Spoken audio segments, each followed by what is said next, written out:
So guys, yan ang mapatotdo ngayon kita paghimon paawod. Mga to kita yan na manunong balay. Alin my life as a content creator na taga-probinsya sa Papit, Manila. Joke lang balito guys, debel kami sa Papit, Manila. Bangin ka mo tumuod.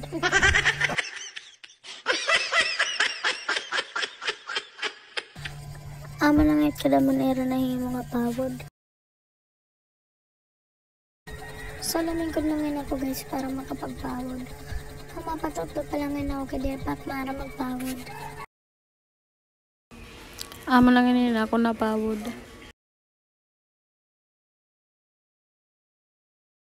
Pag hinihiling. Sugaran na lao. Tapos bawbaw.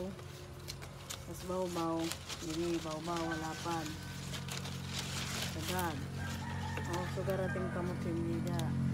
Senep, ang ikukwento ko pong karanasan sa inyo ay maaaring simpleng kapapanaghan lang. Pero matinding takot ang binigay nito sa akin.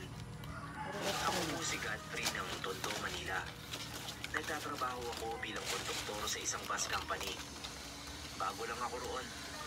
Sa dating bus company na pinapasukan ko, ay sanay akong nililinis din ang bus na ginagamit namin. Hindi kung tira lang tayo pinakastan. Tapos Nakakasan ko bilang konduktor. ini man kita ini sagad mo ba. Sugad na ako ng bus. Yan. Walis sa plaspan. Tapos datugis. Pilo alaanay, sigara alaanay. Diri sige pilo ala datugi. Datugi tingtiin. Sagad. At pinagpatuloy ko rin ang ginagawa Sige ko pilo ala.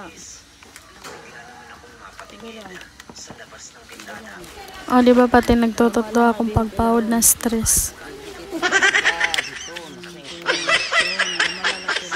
Hindi mo na lang din pinansin. Ayoko kasing i-entertain ng takot sa isip ko.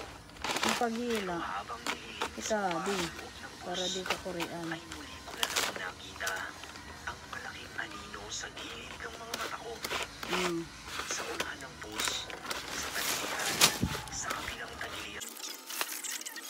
Sa paligid ng bus, mapang ang takot. Kita sa gabiton.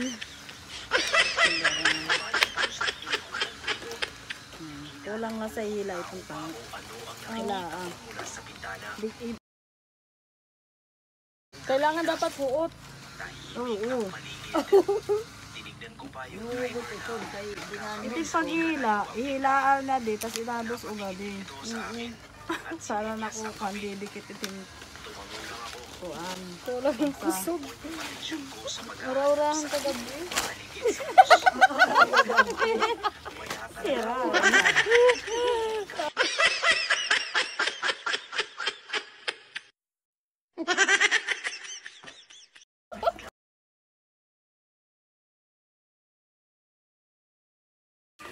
Lilitaw sa paligid ko. Inutro talaga niya eh.